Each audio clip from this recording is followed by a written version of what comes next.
Hello all of you scary feline creatures, Catman here with another video covering one of the greatest films ever to grace our eyeballs. Normally I only cover movies on my favorites of all time list. In fact, that was the main reason why I started this channel in the first place. But today is April Fool's Day, so I thought I'd break that rule of mine just this once to go over a movie so jaw-droppingly special that life has never truly been the same since it came out. I am, of course, talking about Cats. Cats was released in December of 2019 and was directed by Academy Award winner Tom Hooper?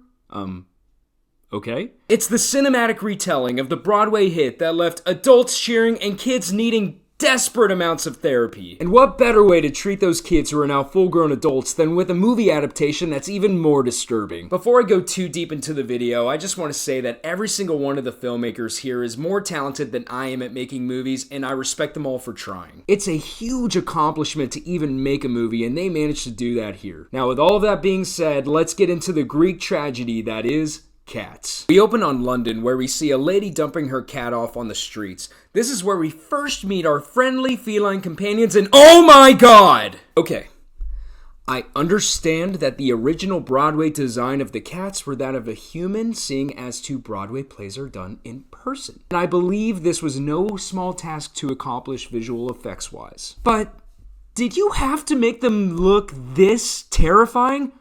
I mean, good God. This looks... It's incomparable. We are officially 2 minutes into the movie and I'm already regretting making this video.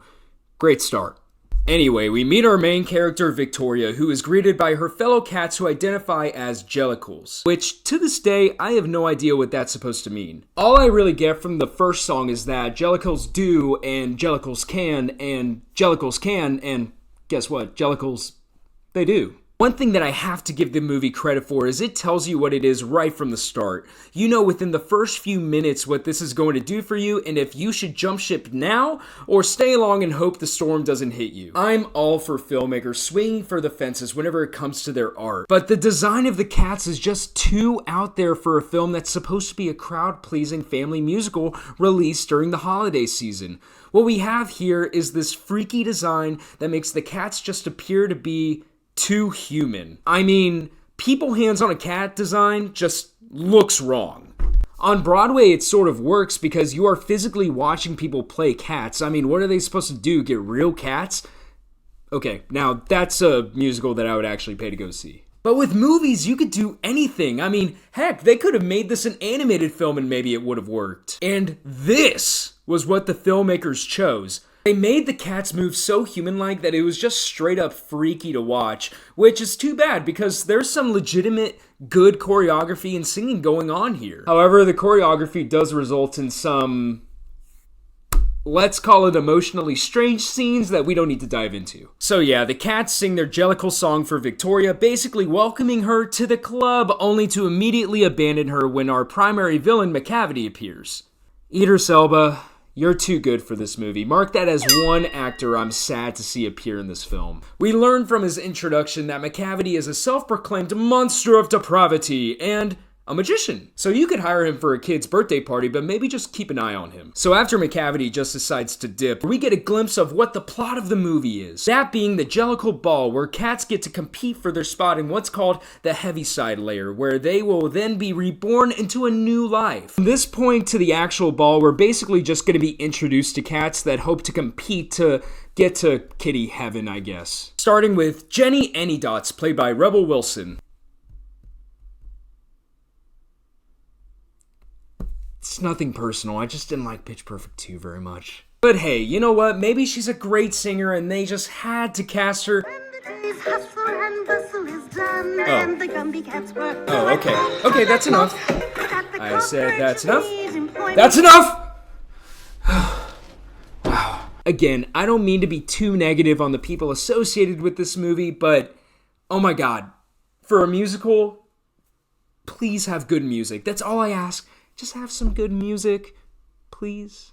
So her song is filled with some terrifying singing mice, tap dancing cockroaches with human faces, which make it even more unnerving whenever she just straight up eats a couple. And of course, Jason Derulo! Derulo plays Rum Tug Tugger, who is, as the film describes, a curious cat. Jason Derulo is actually a fantastic singer and dancer, so it's nice to have him on screen for a bit, even if the visuals are still a little off-putting. And even whenever this joke lingers for just a little too long. It's like, you know.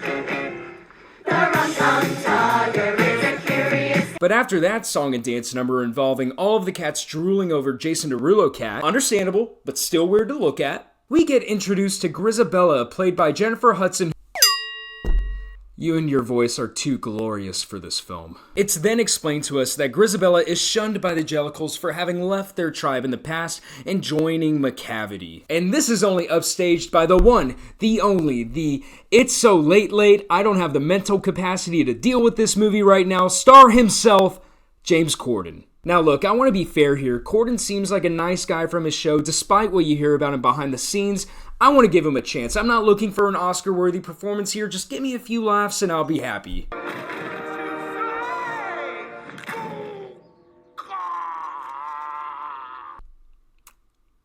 How long does the scene go for? Alright, just checking.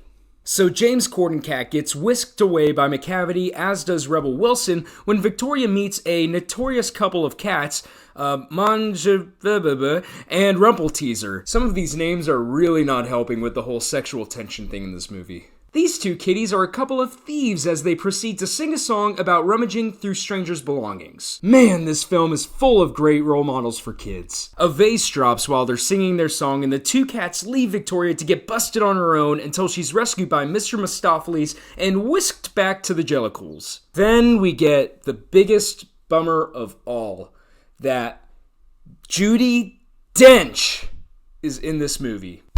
This is just depressing. In fact, add a few more on there. I'm just going to tell myself that Judy Dench took this job to put one of her grandchildren through college or something so it can be a net positive in the universe. Dench plays Old Deuteronomy, the beloved matriarch of the Jellicles who is said to have lived many lives in succession. So at the very least, if Dench is in this movie, she is top dog of the cats where she should be. We then see Ian McKellen as we enter into the Egyptian theater where the Jellicle Ball is to take place. We then get some choreography which is equal parts impressive as it is disturbing, as all of the cats do what they can to try to wow Old Deuteronomy into granting them their second life. I have to say, this scene is probably the easiest to watch, in part because after a while, you can at least pretend that it's not cats performing the dances, but instead talented people in motion capture suits.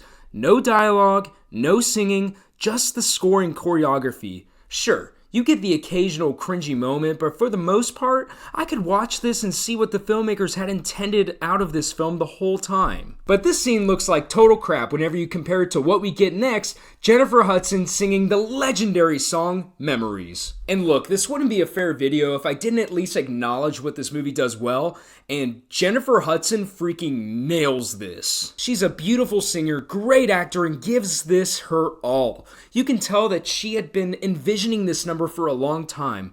This is probably the best part of the whole movie in my opinion. Nothing crazy happening, no weird moments between characters. For the most part, this scene quietly stays on a close-up of Jennifer Hudson, which, yeah, it's freaky because she's a human-cat hybrid while she sings this, but she's doing the most with what she has. After this, we basically get the talent show that Judy Dench judges to decide the Jellicle choice. That's suddenly interrupted by...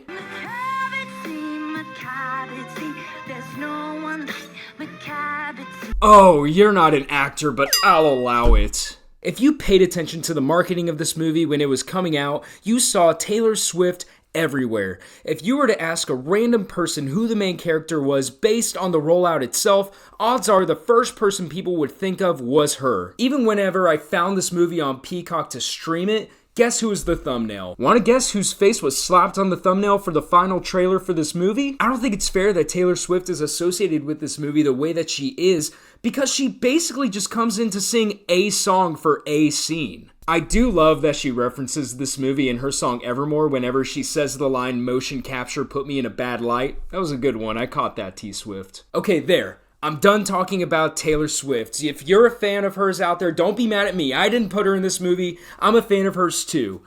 However, I will say I'm very much looking forward to Cats, Taylor's version. Anyway, Swifty Cat sings a song about McCavity while she spreads catnip to incapacitate all the other kitties. McCavity proclaims himself the winner, however, Old Deuteronomy says that she will never pick him. They promptly disappear to where McCavity has been hiding all the other cats he's kidnapped throughout the film. All the other cats at the ball come to, scratching their heads as to where they must have gone. This leaves them with no choice but to trust Mr. Mistopheles to conjure Old Deuteronomy back, which he succeeds in doing. Wow.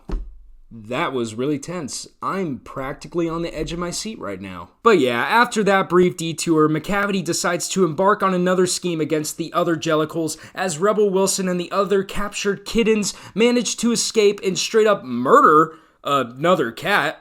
Big yikes.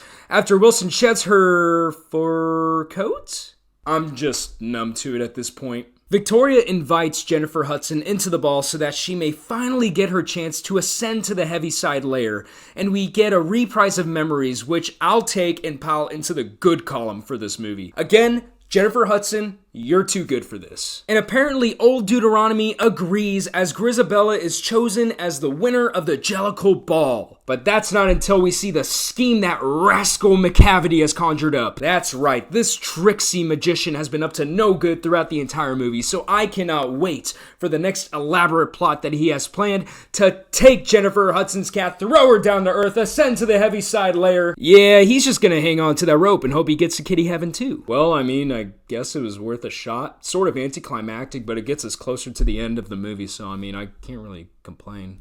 Our lovable Jellicles sing the closing song as the sun both rises and sets on this movie. So that's Cats, and honestly, I don't know what you expect me to say that hasn't been said already. I will say, it's not the worst movie I've ever seen by a long shot. If you can look past the design of the cats and the awkwardness of most of the set pieces, you can definitely find good here. Jennifer Hudson isn't bad. The choreography can be good. It's not the absolute train wreck people have made it out to be. However, I would be lying if I didn't say it was still a bit of a crash. It's not good, and I take no pleasure in saying that. There were a lot of talented people associated with this movie, including the director who, may I remind you, has won a freaking Oscar for directing before. Ultimately, I think what we can learn from Cats is that some things are better left on Broadway. But Cats is also a movie that, weirdly enough, has brought people together, which, whenever you look at film, that's one of the beautiful things about it. So, yeah, this movie is a bit of a dumpster fire, but it's kind of a beautiful dumpster fire whenever you really think about it. It's so insane that I almost recommend that you watch it. It may take you a few tries, it's probably gonna freak you out, but honestly, I had fun rewatching it, and I can think of no better movie to feature on my channel on April Fool's Day. Alright, that's done. I promise the next video that I have on this channel will have not nearly this amount of sexual attention and only half the amount of felines. Thank you so much for watching, and if you enjoyed this video, subscribe for more, and I'll see you next time on the 100 Movie Marathon. Bye, guys.